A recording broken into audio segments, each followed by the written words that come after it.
And welcome to another edition of Bigfoot's Pad Paranormal Live.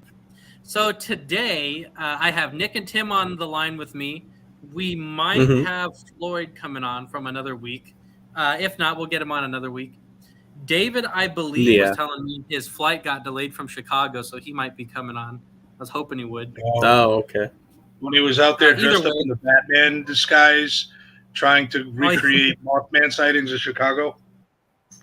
And he trying to be Spring-Heeled Jack. Always trying to be Spring-Heeled Jack.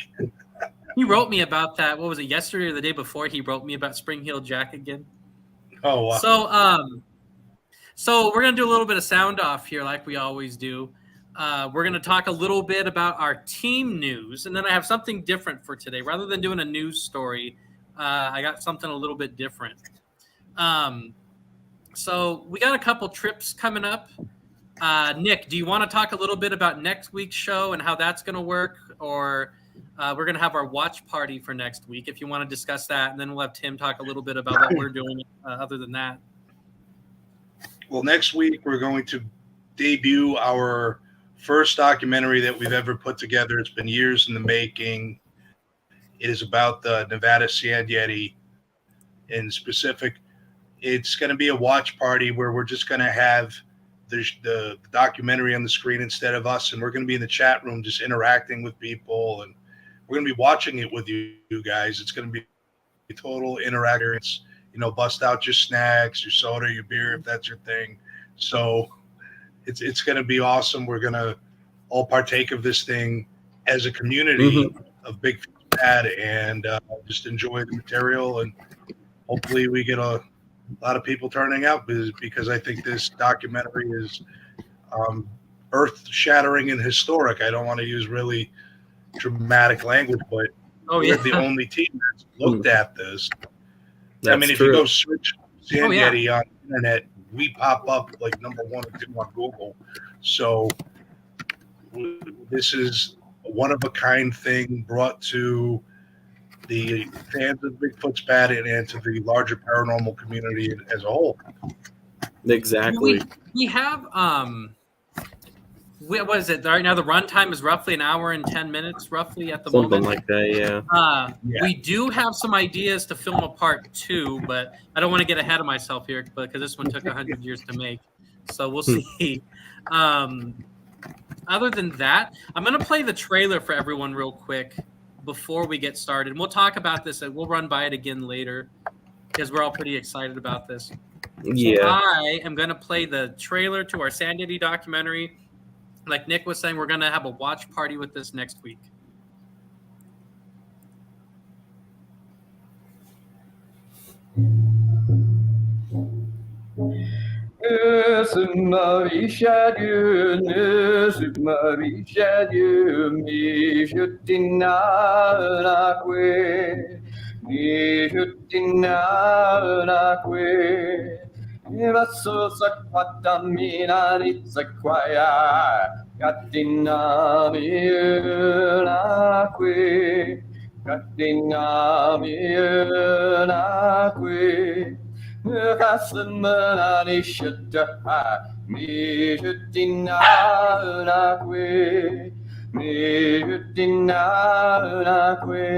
Right. No one has ever done this before.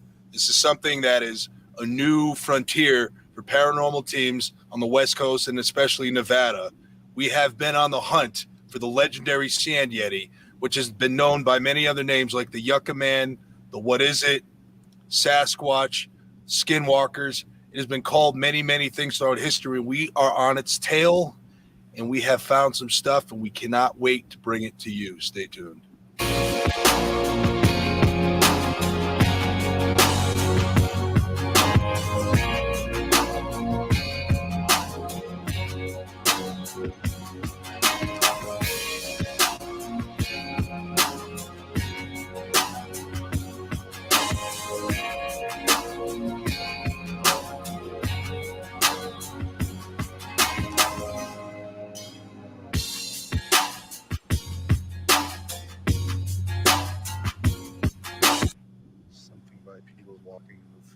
Something's walking down there. Thing is walking on here. Look, Dude, come look at this, dude. something's walking across the screen. Look.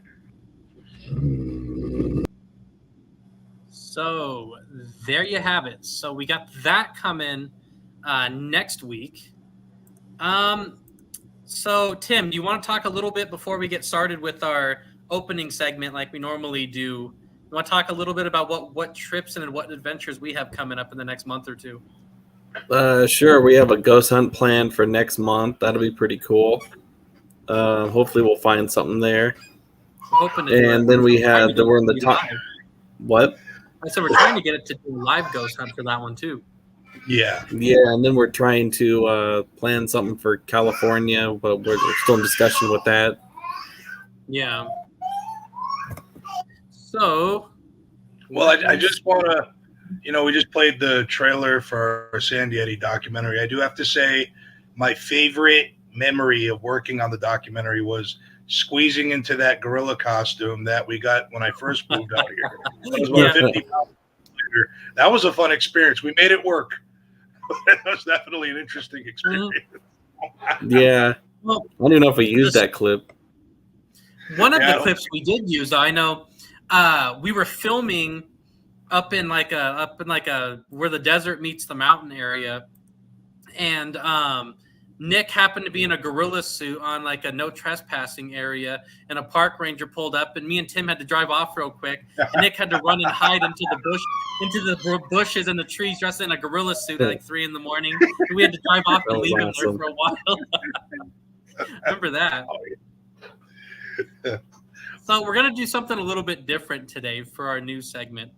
We're gonna watch one of our short. I have to stress that one of our short evidence segments from one of our ghost hunts that we did, and we're gonna have a little bit of commentary with that. So we're doing something a little bit different. This should take probably about 5 or 10 minutes, I believe.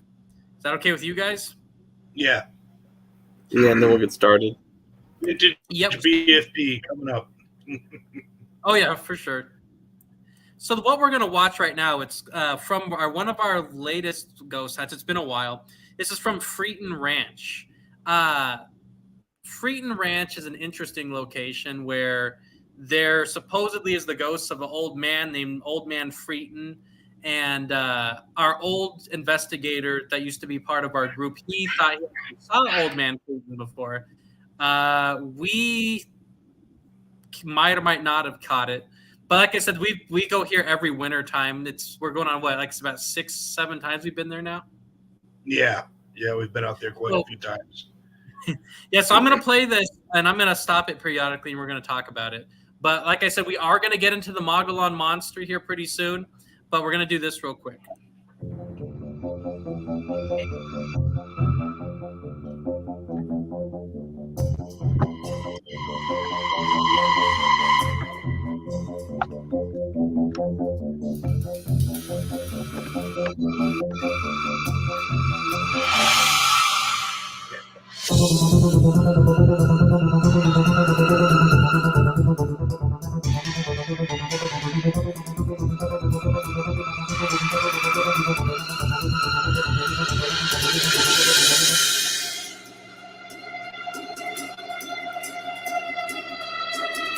Hey everybody, we're back here again at Freeton Ranch. It's one of BFP's favorite locations.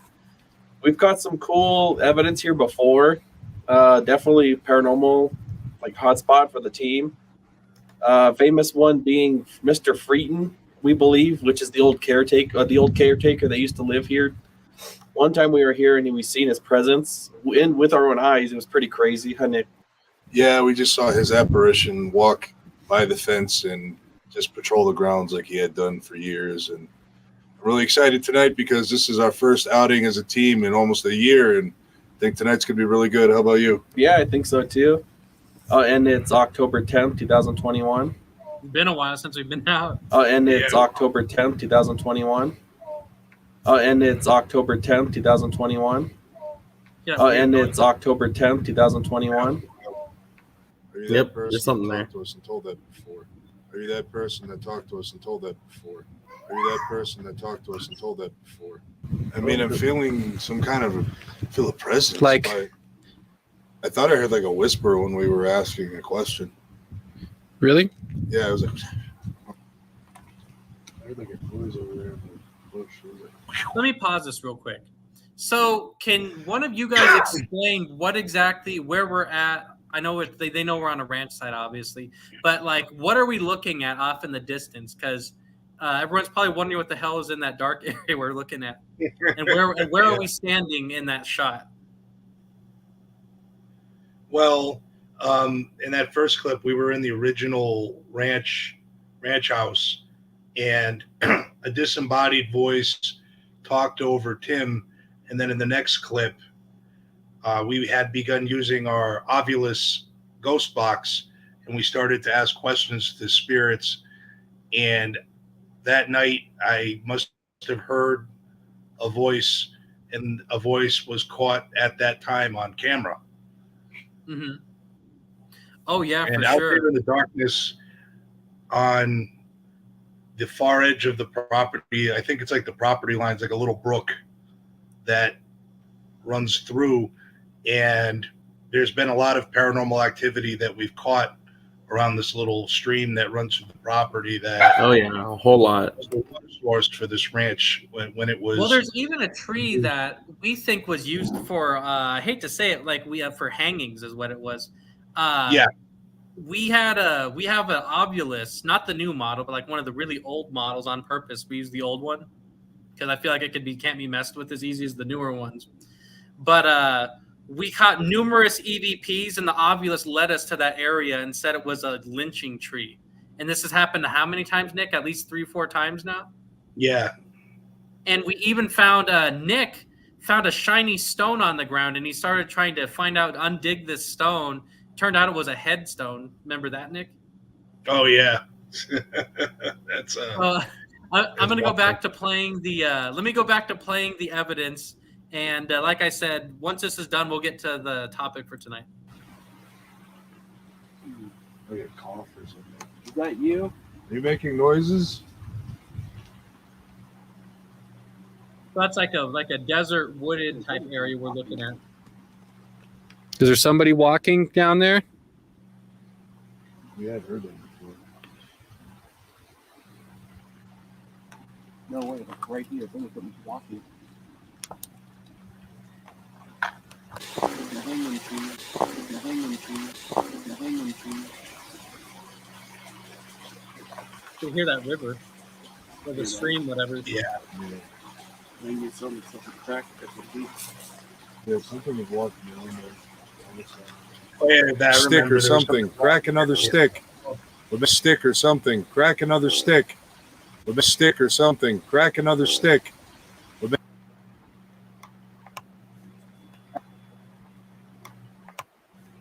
Where are we looking on this one? The video camera thing, I think, Oh, It just what? Tell the turned camera. on. something just turned on by itself. I'm not kidding. It went, Oh, I heard it. Me fumbling around like an idiot looking for stuff. yeah. Yep, it's the camera. PX Ovilus. Nick would real quick. PX Ovilus. Nick would you can't real do quick. that. PX Ovilus. Nick would real quick.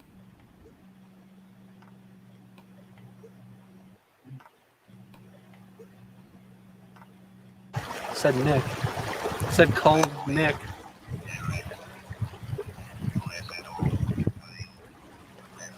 it's a child, man. So Nick, the device is literally calling your name at this point, and it's Yeah. talking to you. Do you remember that night? I remember that night. So what do you think of that? Do you think that we're encountering like the same thing we've seen in the past, or do you think this is like different spirits we're seeing every time we go there? Well, I think it's a mishmash of both. I think there are spirits that are attached to the ranch for sentimental reasons because they had lived their lives at that ranch.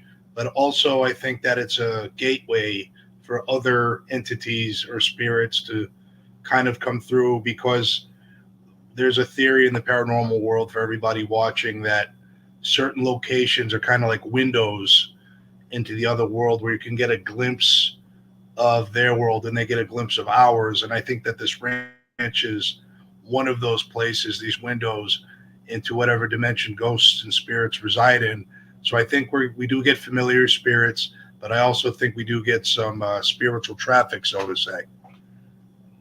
We had Very a couple true. of intelligent answers, like we had something that said to dig here or whatever, or dig there, and it led us to that headstone. I remember, like once you actually found it. I remember that was kind of cool.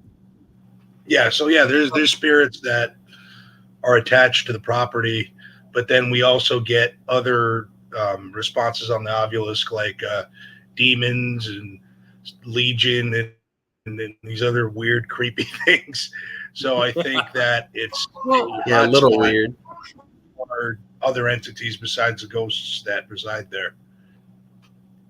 Let me continue. Child? Did you say child? 6. Do you remember us? Change memories. So you do remember us. Maybe try closing your eyes now, Nick, and see if that'll implant that memory in. Try to close your eyes and relax as best you can, Nick. All right. And let us know if you sense anything or besides what the box is saying. Nick said you could use his energy earlier. Try to use his energy and implant a memory or a picture in his head as best you can.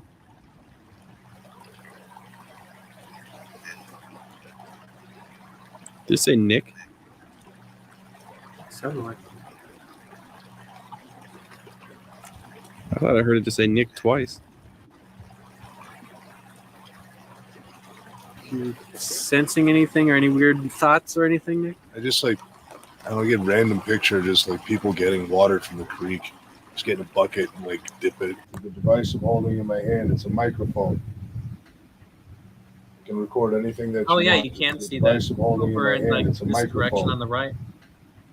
You Yeah, can record anything Right there. that you want. The device I'm holding in my hand, it's a microphone. You can record anything that you want. Watch this. Watch when I'm looking at you. Yeah. When I pan over from you to Tim, the screen gets really white, like something hot goes in front of it. Watch. You guys watching? Yeah, I'm looking. Watch. I'm looking at Nick. Watch when I go this way. Right. Keep watching. Right here. Look at the screen. How light it's getting. Right. And then it goes back to normal. Oh. And then I go back and it doesn't do it. Something could be trying to manifest. Weird. Are you trying to spy on Timmy?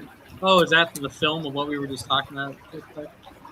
yeah. We're thinking we're hearing a child.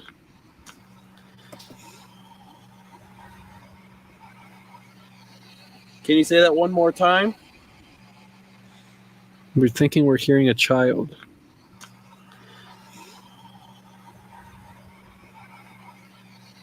Can you say that one more time? Yeah, did you have a shower or a tub?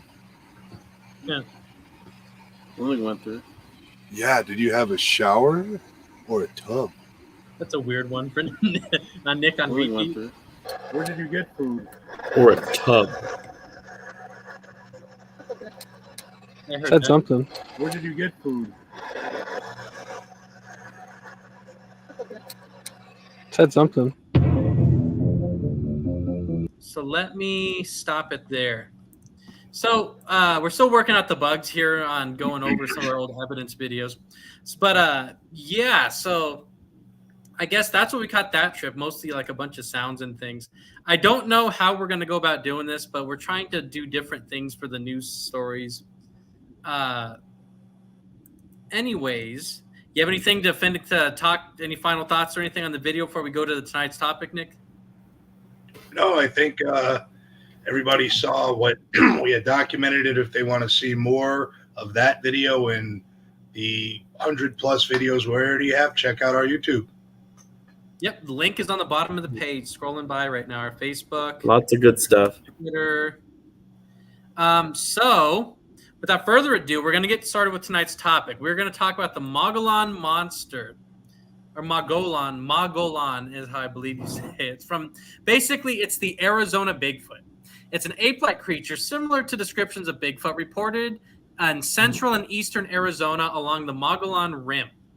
The majority of the Mogollon monster sightings are in the dense forest landscape of the Mogollon Rim, like I was saying. And that area is a 2,000-foot high escarpment that stretches from northern Yavapai County to the border of New Mexico, and it's ridiculously scenic, making it a popular destination for hikers, campers, hunters, and those who love the outdoors. The Mogollon monster is commonly described as a bipedal creature, over 7 foot tall with large red eyes. The body is said to be covered with long black or reddish brown hair with the exclusion of the chest, the face, the hands, and the feet. Reports claim that it has a strong pungent odor described as that of dead fish or skunk or decaying peat moss with the musk of a snapping turtle. Basically, your general Bigfoot description for the most part. What do you think, guys? Yeah, I think that the Mogollon monster does match the description of a lot of other Bigfoot encounters in North America, with the distinct smell being one that stands out along, of course, with it being tall and hairy. Mm-hmm. So I think it does match up with a lot of other Sasquatch sightings. The strange thing I thought, though, is it said people report there's no hair on the chest. So you have hair all over most of the body, but not the chest. That's kind of odd, don't you think? Weird. Yeah, no, it's definitely a peculiar, a unique quality that sets it apart from other Bigfoot species in the country, I guess. Yeah, because we've been to Arizona looking for Bigfoot too. Well, here's another thing that's strange is, like, for those of you who don't know, me, Tim, and Nick have been doing something. We've been researching something called the Sand Yeti. And like Nick was saying earlier, our documentary comes out next Saturday at 7:00 p.m. Pacific. But besides the weird, besides me having a weird shout out to our own link, so we've been looking for Sasquatch. We've been to Northern California, we've been to Arizona, Nevada, all over the place. Colorado, yeah. And Colorado. We even had a sighting, 2 or 3 different times we had something where I think it was a sighting. Yeah. To make a long story short, we'll probably play the video clip later. Something in Northern California near Lake Tahoe stepped out across the road and ran across this road around 2008 or 2010 when we went. And I clearly remember we got a good side profile view of this creature, and it had no hair on the face or the hands or the bottom of the feet because it ran and it jumped across the road. So we got a pretty good side profile view of it. And I do remember when the light hit the creature, like a side profile view, it kind of looked at us. Like if the light's coming from over here, it kind of glanced at us and we hit kind of like at an angle. And I do remember the eyes were yellow, though. I remember that's one thing that scared the crap out of me. And when I think about that sighting, that's the primary thing I think about is those yellow eyes that we saw. So the Mogollon monster has red eyes. So I'm guessing this thing sounds pretty aggressive, actually, when you hear the sightings. I was reading about some of it, yeah. So I'm going to talk a little bit about some of the characteristics of the creature. Reports indicate that the creature is allegedly nocturnal, omnivorous, territorial, and sometimes violent. The sounds that it makes. They say that it could mimic some sounds that sound like it's mimicking birds, coyotes, or other wildlife, and it could emit unusual whistle sounds. Nick, so what do you think about that? They said it mimics birds and coyotes. Like, I wonder, is that more man-like than like an ape-like because it's trying to basically lure and prey, I guess, using whistles? Well, I think what's the right way to word that? It definitely possesses a high degree of intelligence by mimicking the creatures in the habitat. However, we don't just see this behavior amongst humans who hunt ducks and birds, but birds themselves can mimic human speech and then other sounds in the environment. Like, have you guys ever seen that weird bird that mimics a chainsaw? It's really... No, but that sounds interesting. It's amazing. There's this little bird. It looks like a finch, but it can make the sound of a chainsaw come out of its mouth. It's amazing, but That's weird. Is that in America somewhere? yeah, it's in America, so it's not like a parrot or anything. I forgot what kind of bird it is, but we do see it in the animal kingdom, is what I'm saying, where animals can replicate the sounds in their environment. So the Bigfoot, the Mogollon monster, definitely displays at least the intelligence of like a crow, which is very intelligent, but probably, yes, closer to a man than just a bipedal ape. It's definitely a smart creature, is what I'm saying. You know, I've never heard of a Bigfoot making sounds like a coyote. I thought that was kind of weird. Yeah. Yeah. Well, I've heard of them mimic other things. Yeah, I haven't heard of coyote, though. Another thing I wanted to mention, they said that the creature is known to hurl stones from locations that are hidden out of view. I know we kind of beat the story with the dead stick. Nick, do you want to give a quick, I know we talked about this like a week or two ago. Do you want to give a quick synopsis of the stone throwing and the whistle that we had when we were up in Northern California? I think that's relevant to the Mogollon monster, because they said that it makes whistle sounds and it throws rocks. Can you talk a little bit about our sighting that we had? I know we just recently talked about this, but I'd hate to not talk about it because it's relevant. For sure. When we were in our Northern California location, on the trip that I went on, the first trip, we went back to the spot that the sighting had occurred on the first trip and still had a weird encounter. Nothing was seen that night, but there was something in the trees that was throwing small pebbles, you know, maybe about that big. Not big enough really to hurt us, but definitely large enough for us to notice and to perhaps take as a warning, which I think is what it was doing. And then I started whistling out into the forest to see if we got a response, and we did.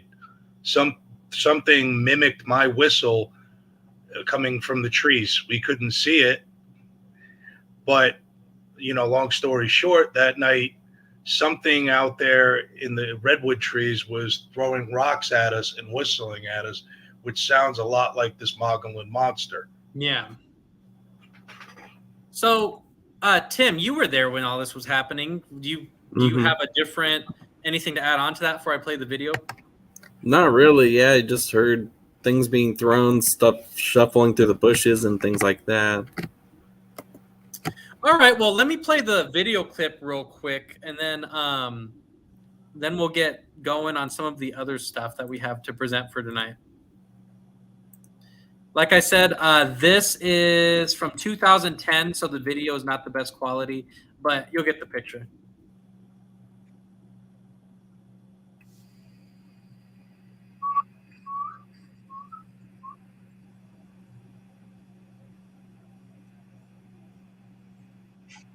Dude, right where the other sighting is, dude. Like not even 20 feet from the other sighting. Yeah, right now we're not even 10 feet from our other sighting, and right now we're hearing whistling coming out of the forest. First whistles that might have been on me, but I whistled earlier actually while we were walking on another trail, and I was hoping to get some type of response. And Young Nick. Yeah. Let me rewind it one more time.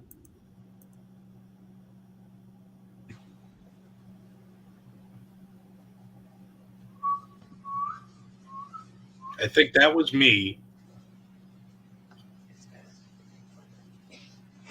Wow, dude. Right where the other sighting is too. So that one's not Bigfoot. Yeah, right now we're not even 10 feet from our other sighting.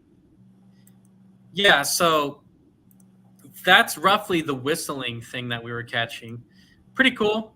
As far as I know, that's one of the only times anyone's ever really caught the whistles on video.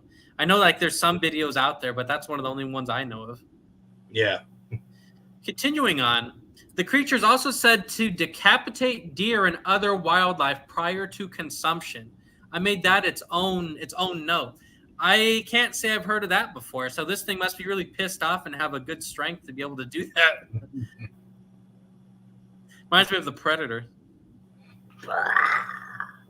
Accounts of the creature describe an eerie silence prior to the encounter, an appreciable stillness in the woods that is commonly surrounds predatory animals. So I wanted to talk to you about this, Tim. So we've had what? We had 2 or 3, and probably 2 encounters at that site that was in the video, and then we had another sighting with Nick that we actually have on our documentary coming up, where we actually did encounter something out there in the Spring Mountains. Can you describe the eerie silence they're talking about? Because you've been there and you've experienced this with me and Nick. Yeah. Nope. It'll just be like normal sounds of nature. You hear birds chirping and you hear crickets chirping and just animal noises. And so all of a sudden it just gets dead quiet, like eerily quiet to where it's almost scary because you know something's up, something's in the area. Yeah. Which is a common feature of like predators in the forest. Animals get quiet. Well, what's weird is like, I don't know if you remember this, Nick, when we were heading back up the trail, we were heading up the trail from like this pond where we caught some footprints, and we heard this dragging sound like up probably what, Nick? Probably 20 feet ahead. It wasn't that. It was just right out of eyesight because it was in the middle of the woods. Yeah. And when we saw the creature on thermal camera, and when we heard that dragging noise, there was a weird stillness, and it was like uncomfortably like you're being watched or that you're someplace that you shouldn't be type of feeling. Mm-hmm. Yeah, for sure. Yeah, we were just coming back from that little pond, and then out of nowhere it got quiet, and we just heard a like that's the best way I could. Yeah, like something dragging on like gravel or something. Yeah. And then the other thing, sorry, I'm sweating. I'm trying to mess with my hair. The other thing I wanted to bring up here, do you remember back when we were down by the pond because we spent what, a month, 2 months out there at the site? When we were down by the pond where we got the footprints, and we recorded various video. I don't want to give too much away because we're releasing on Saturday. Do you remember we had a weird eerie silence down in that area too, where when we were walking from the high ground going down to where this pond is, you could hear crickets chirping and birds and things. And once we got down to that pond where we caught fresh Sasquatch footprints, suddenly it got eerily silent, and it like a stillness that I can't really explain. I hate to word it this way, but the only way I could word it, it's like a strange primal feeling, like a hunt or be hunted type of feeling is what it feels like sometimes. Yeah, you definitely feel like something's watching you, and that you really need to pay attention to your fight or flight instinct. Yeah, your primal instincts kick in. His primal rage, like the game. No, Jeremy's the goat at primal rage. I am. So we're going to talk a little bit about some of the sightings that I have on here. So the thing about the Mogollon monster, documenting these sightings, are a lot of these sightings are like 10 pages long. So the people that did see them, they report them, but they give so many details, which is a good thing. But for the case of our show, I can't read a 10-page sighting on here. So I did my best to either condense them or get some shorter sightings. So we're going to talk about some of those. The first known reported sighting of the Mogollon monster was in the 1903 edition of the Arizona Republican, in which I.W. Stevens described a creature seen near the Grand Canyon, of all places. He said that it had long white hair and a matted beard that reached down to its knees. It wore no clothing, and upon its talon-like fingers were claws that he thought were 2 inches long. Upon further inspection, he noted a coat of gray hair nearly covered the whole entire body, and he said that there was a spot of dirty skin showing here and there in the coat. And he later stated that after he discovered the creature drinking the blood of 2 cougars, it threatened him with a club. He says it screamed the wildest and unearthly screech. So I don't even know where to get started with this one. That would scare you. What do you think, Tim? Yeah. It's like, so it sounds more like a caveman almost in this. That it does. It sounds like it's a Neanderthal or something. And he said that it was drinking the blood of 2 cougars. I don't think I've heard of that before with a Sasquatch sighting. Me neither. I mean, I was listening to an old Art Bell show the other day about feral people, which is an interesting topic. I think we should do a show on it sometime. Yeah. There was a guy who had written a book about feral people in Kentucky, and this sounds exactly like the sighting he had out in the Smoky Mountains, where he came across a hermit that was wearing no clothes with a long beard and overgrown fingernails and that kind of thing. And if you go back and read stories in the newspapers from the 1800s, you'll find stories of wild madmen that sound a little bit like this description of the Mogollon monster. Like you said, it sounds more like a caveman than an animal. Just an interesting side note. I'm not going to say it was a caveman, but or a feral person. Yeah. But it sounds like something like, all jokes aside, if you're walking down Boulder Highway in Las Vegas at night, where near I live, and you come across an unsavory person that doesn't bathe, that sounds like something that they might be doing. Yeah. Well, here's the thing too. I was thinking. Yeah, especially on your side. Most of the sightings of the Mogollon monster, they make it sound like it's very intelligent. And one thing I did want to write was I wrote, would the Bigfoot be the apex predator in the area? Because it killed these 2 cougars, obviously, is what the witness was saying. And I heard stories of bears being scared of Sasquatch in Alaska and running away. I don't know if you remember that show, Tim. They were saying that the bears were running away from Bigfoot, like they were afraid of him. They were afraid of the creature. So, what do you guys think? Would the Sasquatch be the apex predator in the area? Like it could even kill cougars and things? Because you think the cougar could also kill the Bigfoot too, though. It could, but with the Bigfoot, in particular the Mogollon monster, demonstrating this high level of intelligence with the capabilities of strategizing and carrying out those strategies, it would make it, the Mogollon monster, the apex predator for sure, with its ability to plan out hunts of cougars or other large animals that might live in the area. Exactly. And they'd also have to compete with bears, mountain lions, coyotes, wolves. All kinds of stuff. The basic predators. But yeah, I think ultimately it probably would be the apex predator. So one thing I was going to talk about. So here's one interesting thing I was thinking.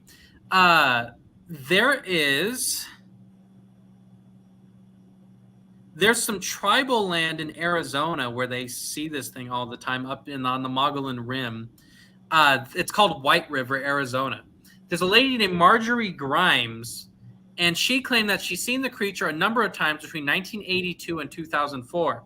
She says that it was all black, it's tall, and the way it walked, it was taking big strides. She says, I put the brakes on my car and raced back and looked between the 2 trees where I saw it, and it was gone.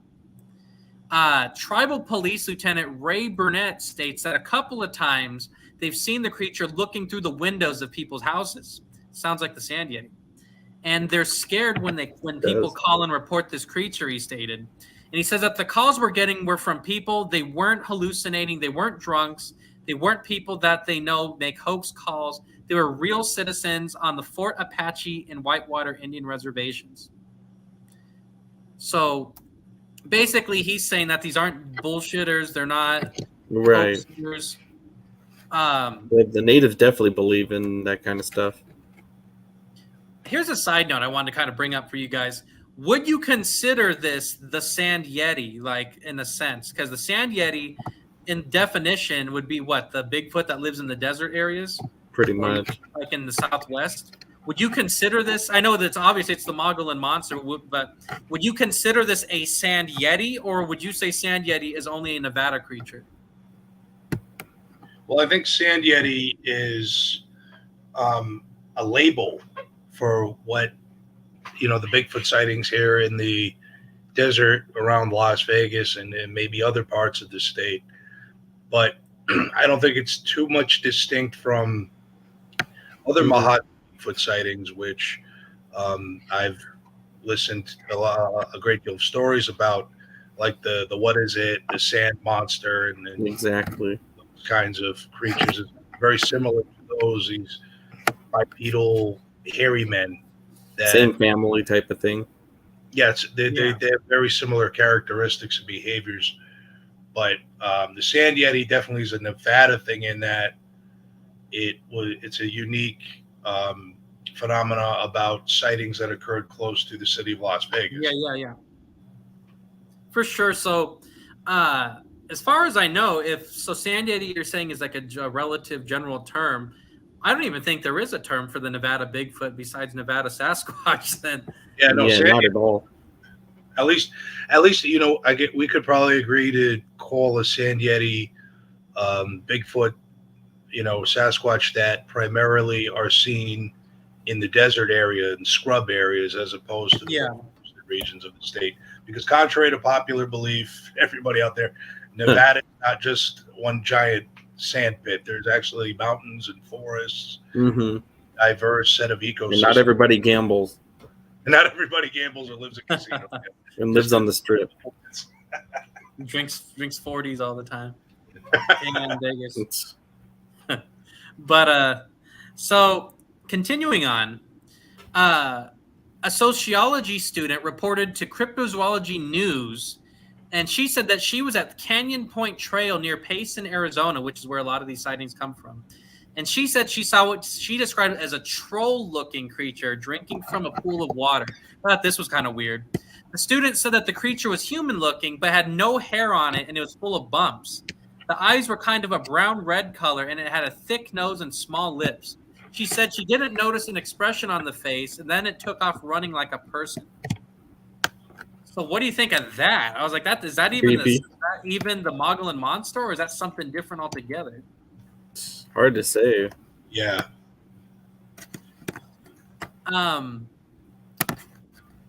Here's another one near Payson. So this one might take a little bit to read. This person says it was between Little Green Valley and Payson. They said that it was standing on the side of the road as if it was waiting to cross when they were driving, I'm supposing. It was standing next to a large diamond road sign that I believe is about 7 foot tall. And it was taller than that sign by about a head, making it about 8 foot tall. It was illuminated by the headlights of my car. I didn't see much definition to the face, but I got a good outline of the head, and I saw a distinct large head that was not particularly pointed, but it was sloping like an ape. The shoulders were massive and boxy. The shoulders were long and hung down to the knees. It was light-colored, almost the color of oak leaves in the fall. The hair was short, about 3 or 4 inches long, and normal and in distribution. It was not bushy. I say it because I didn't notice any anatomy, female or male. So that's another one where they were driving and saw it. Mm-hmm. Here's another one. This one was near Forest Lakes, Arizona. This was in 2014, I believe. It was 6 p.m. and I was supposed to meet my wife at FR 115. My son and I were getting ready to leave the campsite, and as soon as I stood up from my chair, I saw what looked like a very large man in a ghillie suit walk across the opening of the trees to my left. I had a clear sight, and it was very large and varies in caps lock. I could see the arm swaying, and my son was able to see the legs separate as it stepped. It didn't seem to be in any kind of rush, and it seemed to be walking rather casually, but it covered a lot of ground in very few steps, was something I noticed. As I said, I could see both arms swaying, and it was not carrying a rifle or anything that I could see to determine that this was a person. Hunting season had been over for about a week, and the next one wouldn't start for several months.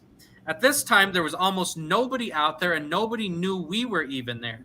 I had my son stand where it had walked, and the top of his head would have been where the creature's shoulders were. My son is 6 foot tall.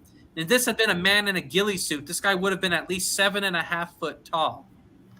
And the BFRO investigated this, and they said after the sighting and their investigation of the area, the witness's son stood at the opening of the trees. According to the witness, his son is 6 foot, 170 pounds, and his body only filled 1/3 of the area that this creature did. And the creature almost entirely filled that same area. So basically, they're saying this creature must have weighed about 400 pounds. That sound about right to you, Nick? Definitely. Yeah, I mean, if it's adapted to that environment, and we see that in bears. Bears put on a lot of weight living in a similar environment, so perhaps the Mogollon monster evolved to the conditions there, which sound similar to like the East Coast and the Pacific Northwest, forested temperate areas. So if bears evolved to store large amounts of body fat, it is possible for the Mogollon monster to weigh. Oh yeah, absolutely. And there's a lot of wildlife it could eat there. So, the creature that we seen, do you and Tim want to describe the thing we saw in Nevada for the documentary? Like that thing, to me, it didn't look like it was really boxy or really super wide or anything on the video that we recorded. Well, I mean, from watching the video and especially that night when we caught the Sand Yeti on the thermal footage, it looked very human-like. Like it looked like a person was walking through the forest, but you could tell that it was bigger in size, in terms of height, but also more evidently was the size difference compared to a human with like girth. Like I remember the limbs were bigger and the chest was bigger, the head was bigger. Well, we did record. We didn't record. We took pictures of footprints that were in snow that had turned to ice throughout the day or throughout the night, and those things were huge. I would say, what, Nick? Probably like the size of your head, literally, like about the length and width of a human head, pretty much. Yeah, they were pretty big, and they were 3-toed footprints too. They weren't like 5-toed footprints, which is weird. Yeah, and we caught what? There's about 10 of them there, I'd say. Something like that or more. And the weird thing was when we were coming down to that area, there was no footprints at all in the snow, and this wasn't a tourist area we went to. So there's no explanation for what that would have been because they had just had a heavy snow downpour like for the last couple of days, and you could clearly see like where people had been because the snow had like turned to ice, and there was no footprints besides ours all the way down there. Not at all. And again, that pond was frozen over. There's no reason why anyone would be going down. And it was like 28 degrees. Yeah, it was freezing for days, though. It wasn't just like that day. It was for like the whole month. And then also, for a side note to anybody that might be screaming at the monitor right now, it was a bear! It was a bear! I don't think there's been a bear sighted in the Spring Mountains for like nearly a century. So yeah, something like they have mountain lions there for sure. We've seen those, but no bears. No bears. And then as far as mountain lion prints, we've seen mountain lion prints out on our hunts before, and this did not look like anything like a mountain lion print. For sure. Continuing on, some more. This one's near Payson, Arizona again. And this one's from about 5 years ago. It says, myself and my dad were camped at the Woods Canyon Lake in the Spillway Campground.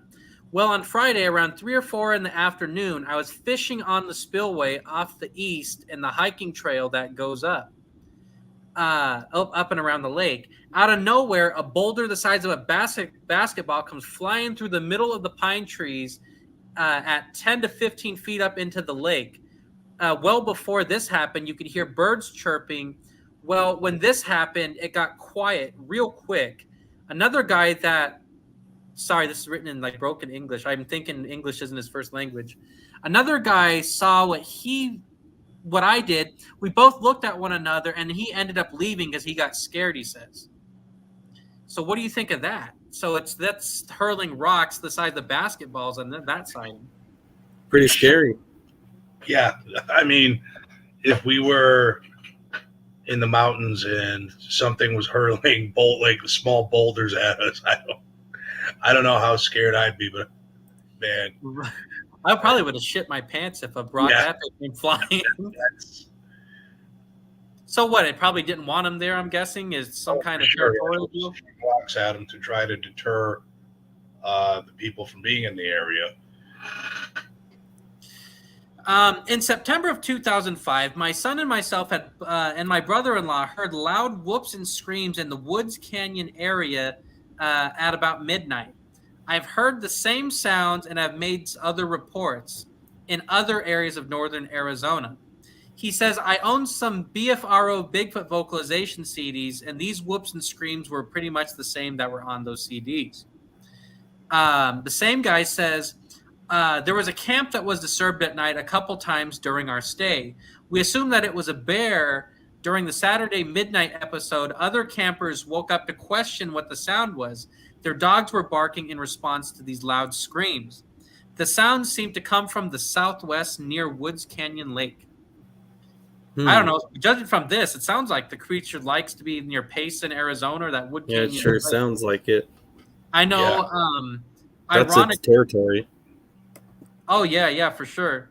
Speaking of Payson, Arizona, I know there's like that one location we wanted to go to, Nick. It's really close to Payson.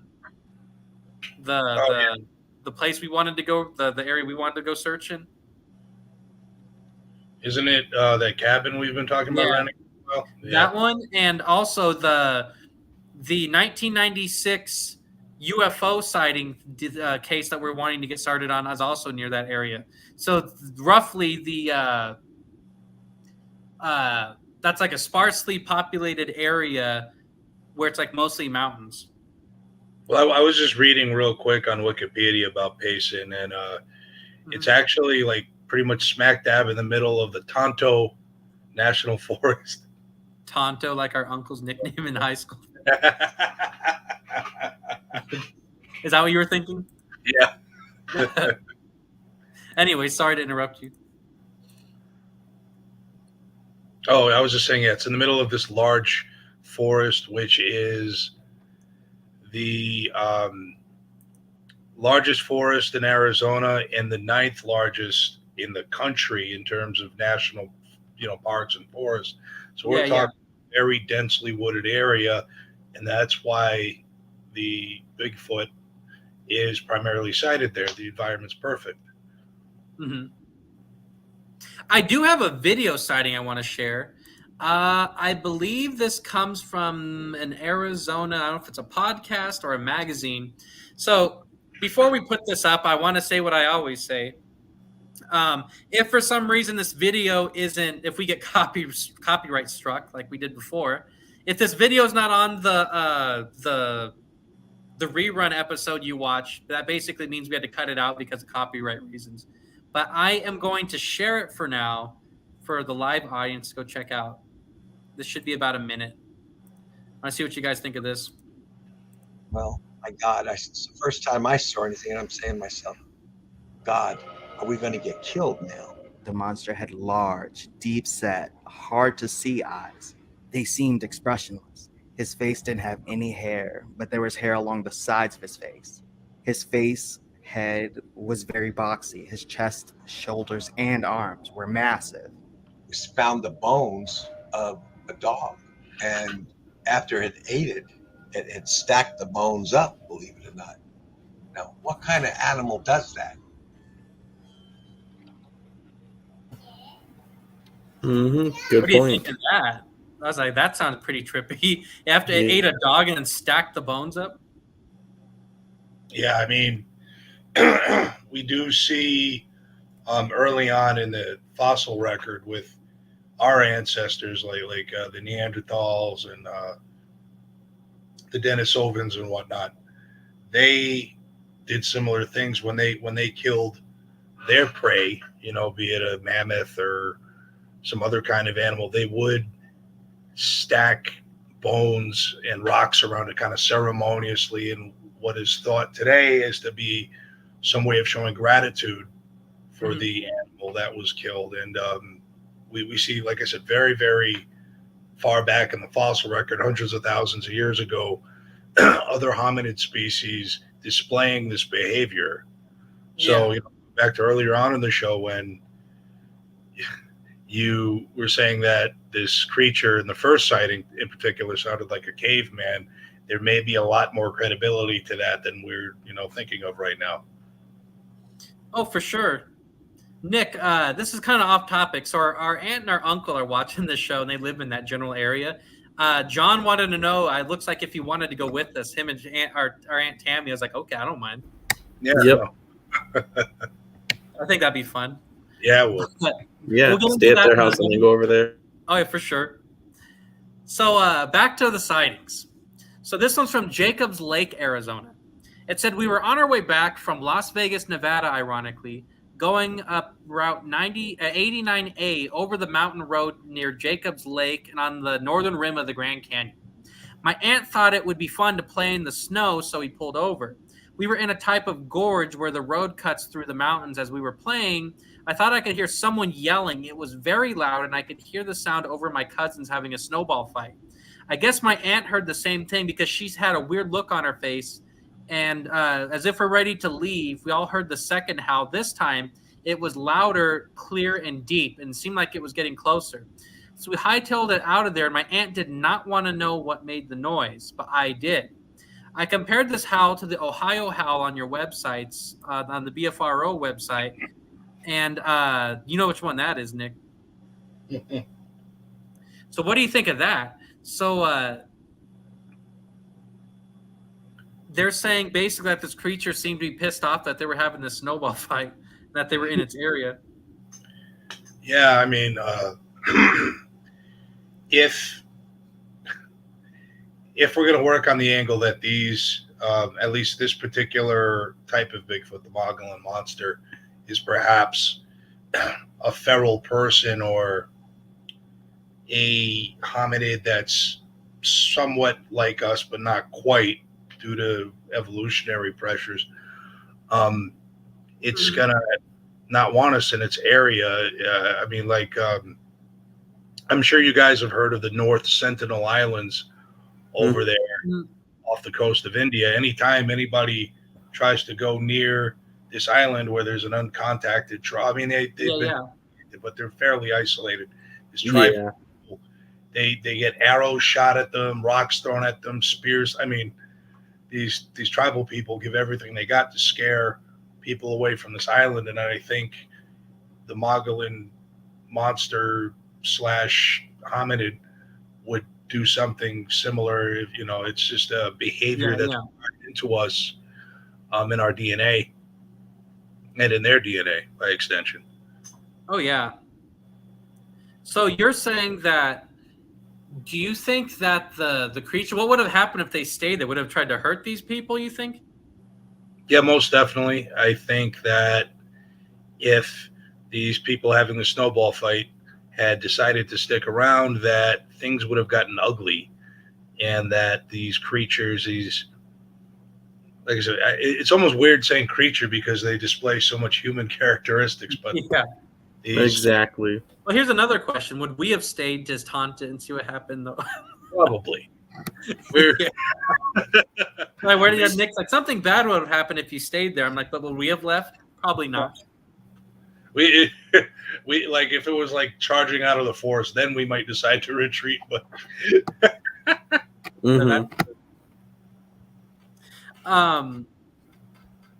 what do you call it?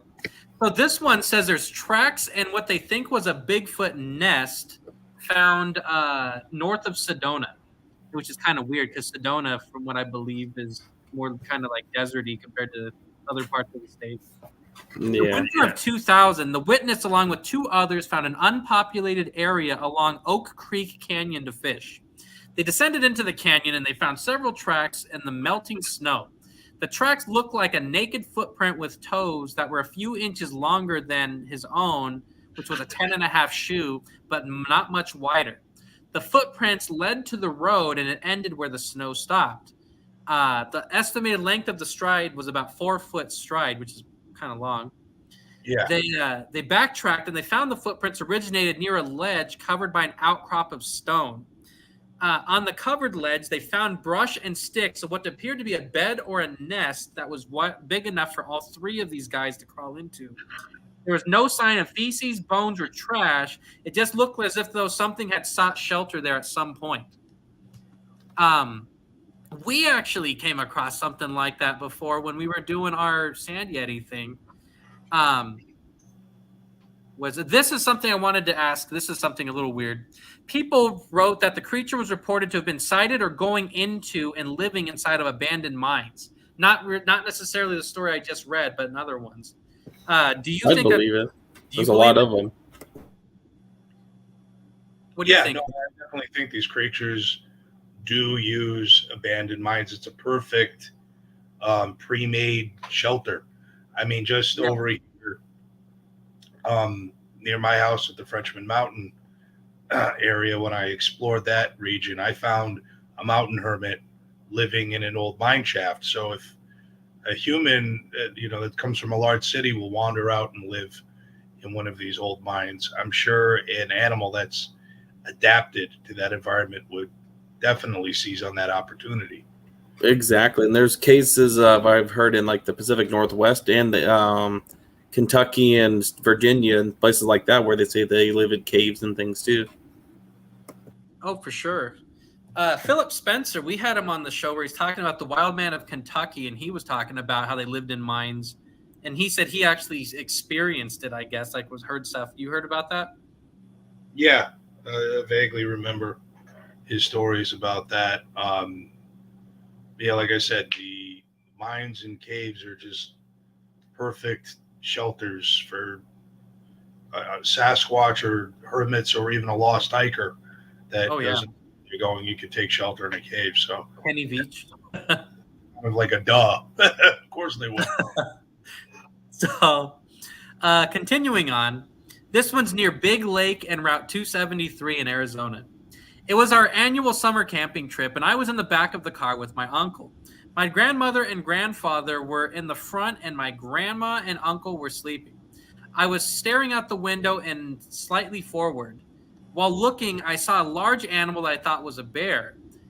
It was only a very brief view, but the animal was walking upright and very furry. I mentioned to my grandfather that I saw a huge bear walking upright, but he laughed and said it must have been trying to climb a tree. But there was a break in the trees when I saw the creature. It looked like it was going off the side of the road and into the forest. I cannot be sure what it was, but it was so very odd that it certainly looked like it was walking on two legs. It was dark, and I couldn't distinguish any other features. So the creature, I noticed, a lot of these sightings are along the road, and they're always at nighttime. You notice that? Yeah, there does seem to be a pattern that occurs over and over with these sightings. So maybe it's a nocturnal. Oh, yeah. Sorry to just keep spouting out these stories. I have quite a few on here. Let's do an old one. This one's from about the World War I time, like about 100 years ago. In the early years of the century, there was a miner who had a camp located at the, I'm going to butcher this, Mazatzal, Mazatzal, Mazatzal Wilderness Area in central Arizona. Matazel is how it says pronounced. I said that wrong. Matazel. The miner had located a rich vein of silver and hauled his silver ore out to the Globe Phoenix stage route once a month. He would barter his silver ore and other supplies for food that he needed. On one of these trips out on the stage route, he had his 9 burros trailing behind him, each carrying ore. In an area near the top of a deep canyon, he came face to face with 2 Bigfoot-like creatures. They were standing in the middle of the trail and would not budge. After a minute or two of a face-off, the miner walked his burros around the 2 Bigfoot creatures who were still standing there, refusing to move. That'd scare you. What do you think of that? Yeah, that definitely would scare. It would scare me. Yeah. My thing is the Bigfoot, they didn't do nothing when all these burros and this guy's walking past them. It just kind of just stared them down. Yeah, that's nuts. It reminded me of the Zacks. You ever seen Dr. Seuss, the Zacks? You know what I'm talking about, Nick? Yeah. Where they refuse where they don't budge. One's going north and one's going south, and they refuse to budge. Sounds like when you get in arguments with people, sometimes you're the north, the other person's south. Oh yeah, arguing about where to eat on a trip to Northern California. So, anyways, on the way back to his camp, the two creatures were gone back into the forest. The miner described the two creatures like this. He said one was an adult male and the other one was a female. The larger one was about 8 foot tall and quite heavy. The female had breasts and it was quite a bit shorter and lighter than the male. And that was roughly about World War I. I think he said 1906 is what he said. So right around that World War I time. For some reason, around 2014, there was a whole bunch of Mogollon monster sightings. I guess there were, for whatever reason, there was a whole bunch of them that were coming up.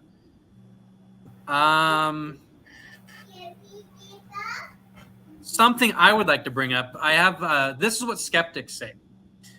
Professor Emeritus of Biology Stan Lindensent of Northern Arizona University dismissed the idea that a large humanoid creature could remain hidden in such a large area of the country. I put it that the category, this is a quote from him, I put that in the category of mythology and can certainly make out the creature as interesting, but has nothing to do with science. Generally, the scientific community attributes creature sightings to either hoaxes or misidentification. As early as the 1930s, grizzly bears roamed the forests of Arizona. Other large animals, such as black bears, mountain lions, and elk, may also account for sightings, is what he says. So what do you think of that, Nick? I mean, in his own opening statement, he contradicted himself. He said, I don't think a humanoid creature could exist in such a large area. Like the large area alone. In a large area with an isolated population, I don't think it could exist. But I mean, he is doing his job as a scientist, though. I'll say they really have to watch what they say for various different reasons. One, because of the profession, the nature of it. And then also, there's a lot of money in science and sponsors. And they'll lose their funding and become a gender studies teacher. Yeah, but maybe not all the way that way, but they kind of have to really walk the tightrope in what they say. Yeah, very true. Not to defend the science industrial complex, but but here's another thing, though. He said that there might be misidentified bears, is what a lot of them are. What do you think of that? Like maybe a couple, but I don't see every single one. For instance, sorry, Nick, go ahead. So no, for sure. People can misinterpret those as bears as being Bigfoot. That it's probably a good percentage of Bigfoot sightings would be misidentified. I just don't think the one where they're standing in the middle of the thing. I don't think that's a bear. Yeah, it's standing. That's kind of scary if you think about it. Just standing there, stone, like rock solid, just standing there, staring you down, and you have to move your mules around it or your burros. It just looks pissed off standing there. Well, here, while we were talking, I did find an alleged photo of the Mogollon monster, and it looks pretty interesting. Oh, that one's pretty cool. Yeah, I know there's That's very cool. Arizona Department of Transportation posted some traffic cam footage of what they think was 2 or 3 of them walking across a freeway. I remember when that was new, we were talking about it when we first started doing this show. Like, here's like, here we go. So here's to the left, the alleged photo of the Mogollon monster. And then to the right, it looks like maybe they ran that photo through some kind of a filter to make it like a sketch. Mm-hmm.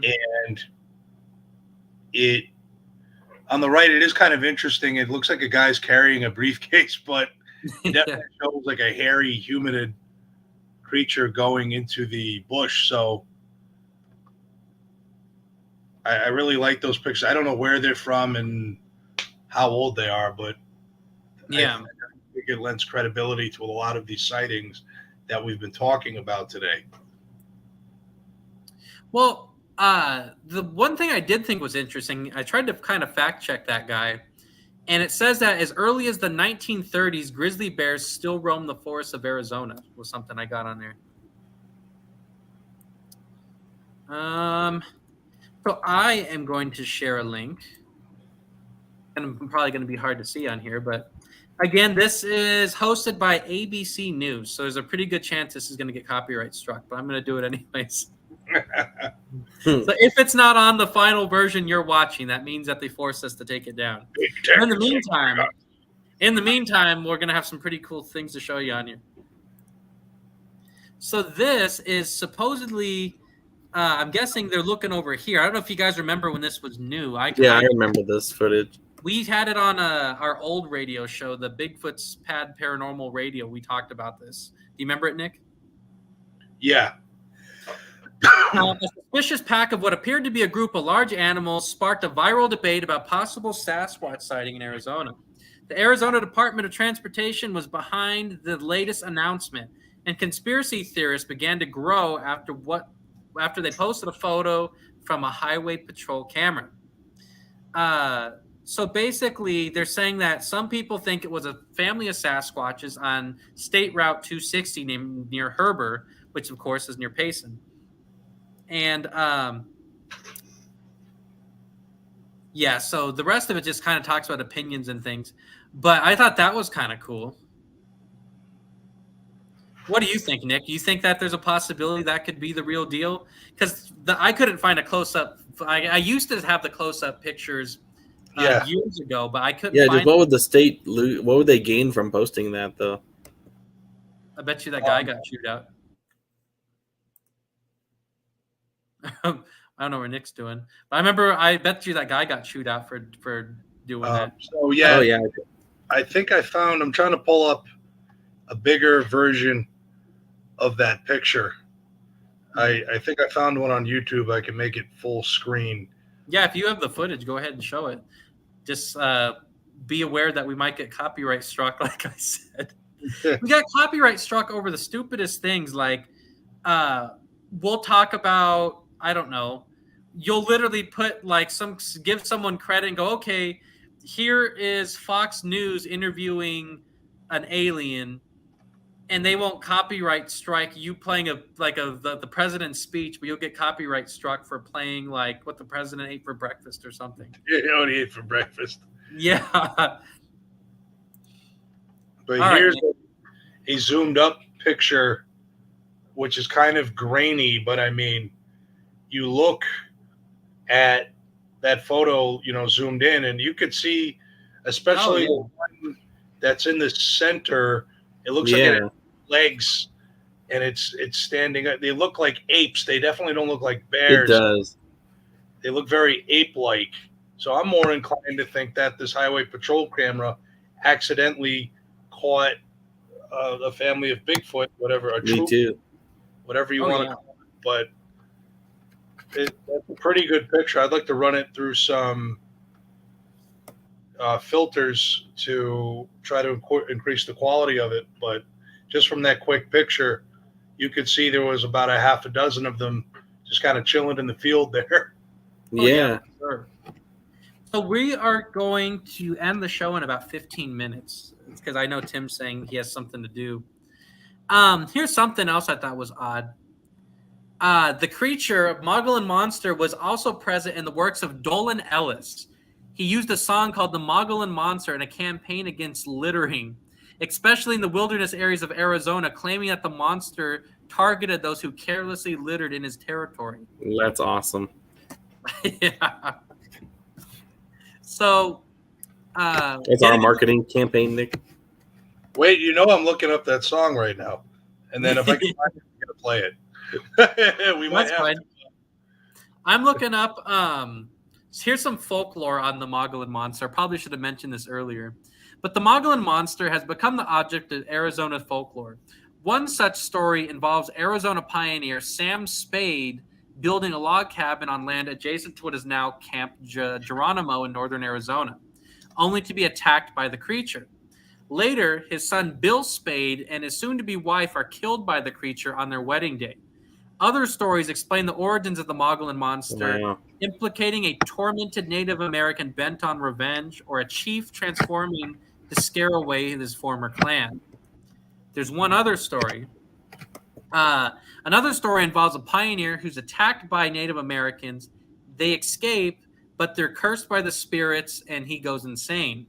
Another story describes the creature as a phantom of a white man who, as punished for murdering a Native American woman, was hung from a tree by his hands, stretched to a height of about 8 feet, and then skinned alive and left to die.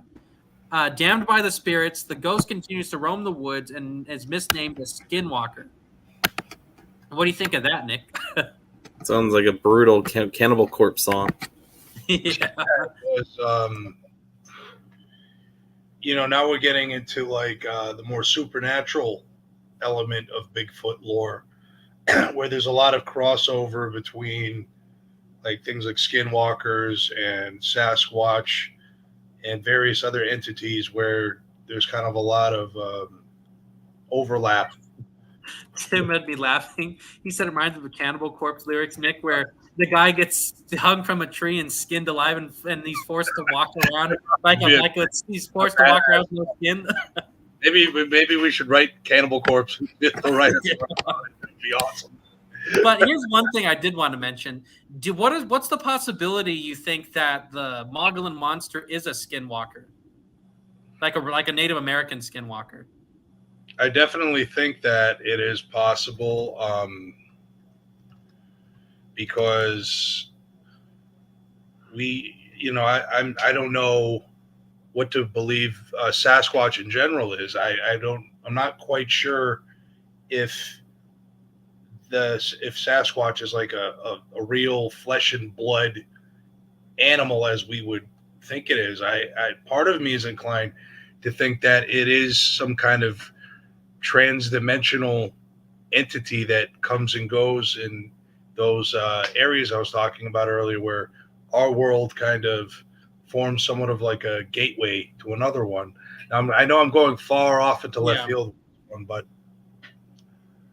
it is indeed a possibility that these the Mogollon monster and Sasquatch in general could be people who have used black magic or other arcane methods to access other worlds and dimensions that run side by side with ours, and they can go back and forth, and that's why we've never found a Sasquatch body, because maybe they only come here for a brief period of time and then go back to wherever they came from.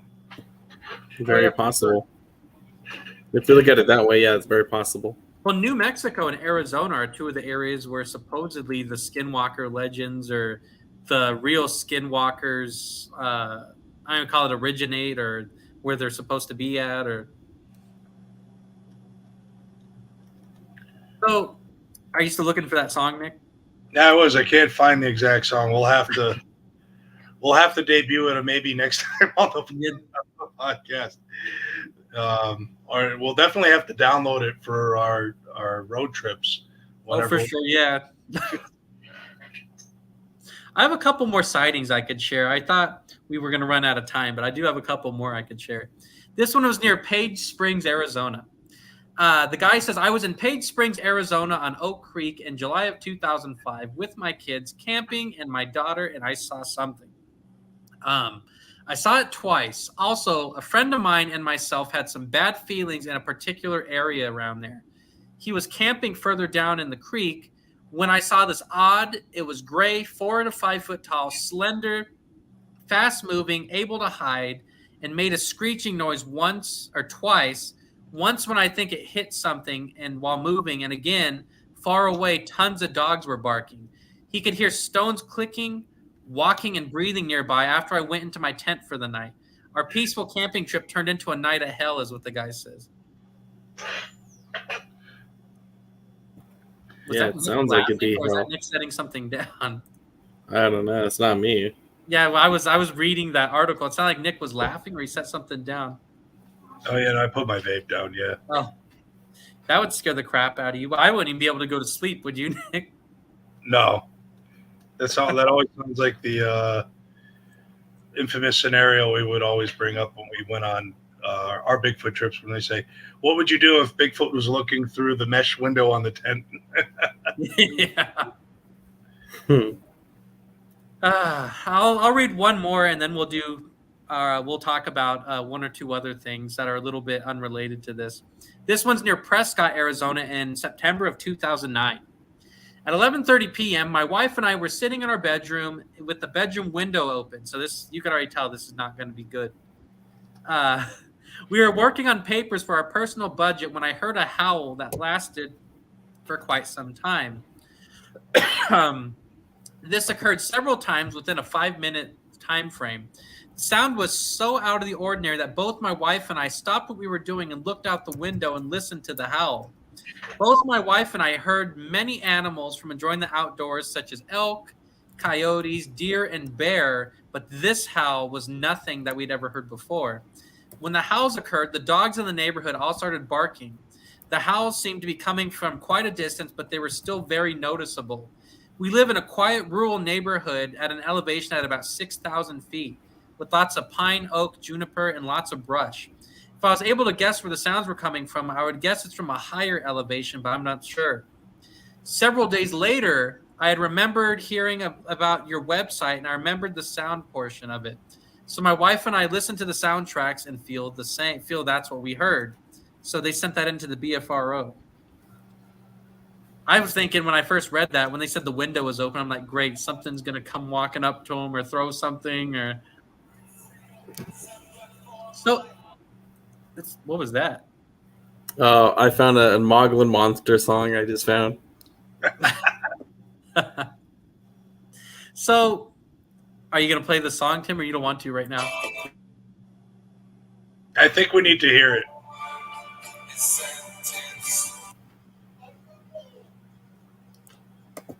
Hold on, I'll find it.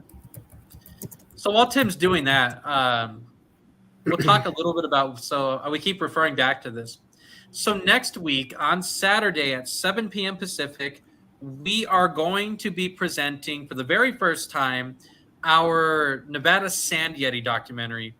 We're going to do a watch party where we're not going to be on the screen, but we're going to be in the chat room. And we have a couple offers to go on different podcasts and things. I'm sure we'll do some of those. I don't know how many, but I know we'll do some of those. But we're also going to do a separate show in a few weeks after that where we're going to have like a stop and do commentary while the video's playing.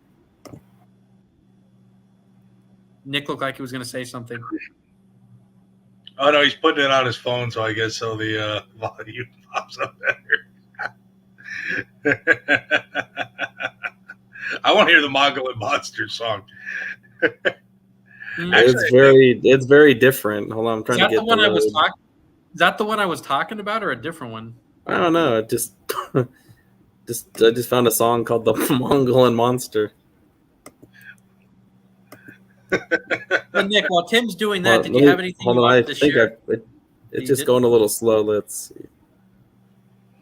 Yeah, no, I'm looking forward to the release of our documentary for sure. And then we got to get started on the next one after that. For 3 years. It's long overdue, but like I said earlier, there is no other team in Nevada or anywhere that's really discussed the Sand Yeti phenomenon, never mind the full-fledged investigation with the catching of evidence. So, yeah. You know, it's something I think everybody needs to check out. You find it yet, Tim?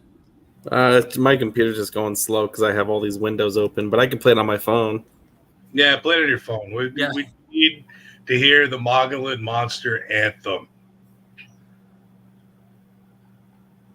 Oh, it's taking a second. Your internet doesn't like you.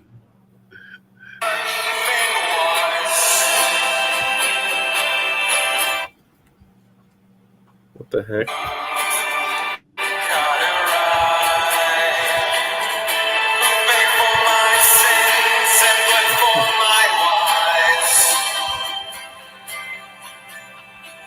Later than the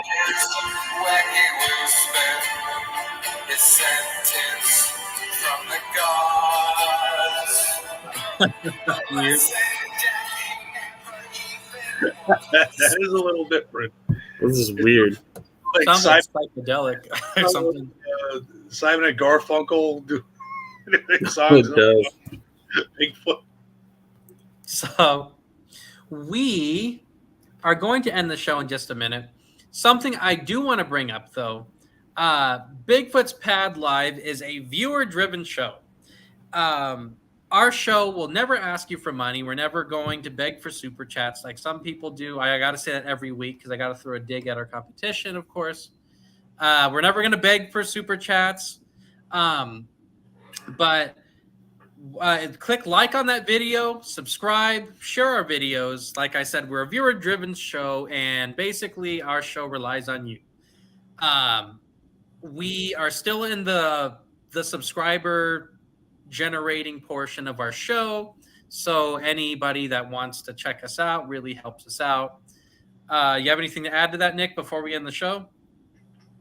Yeah, no, everybody, like I said, just check out all our social media presences, our website. Check out the Ely Nevada UFO crash website. That's our longest running case that we've ever done, where we uncovered a cover-up. I don't know if that's a pun or not, but we uncovered a government cover-up of a UFO crash in northern Nevada, which is maybe our next documentary that we'll make. But Yeah, we have it's years in the making. We're through and pictures, video. It's going to take a minute with that one. Oh, yeah, for sure. I'd like to thank everyone for tuning in tonight. I know certain parts of tonight were kind of all over the place, but in general, we had a pretty good show. Next Saturday at 7 p.m. Pacific, we are going to go live with our documentary, like we were saying. Thanks for watching, everybody, and we will see you next week. Bye, everyone. Bye, everybody.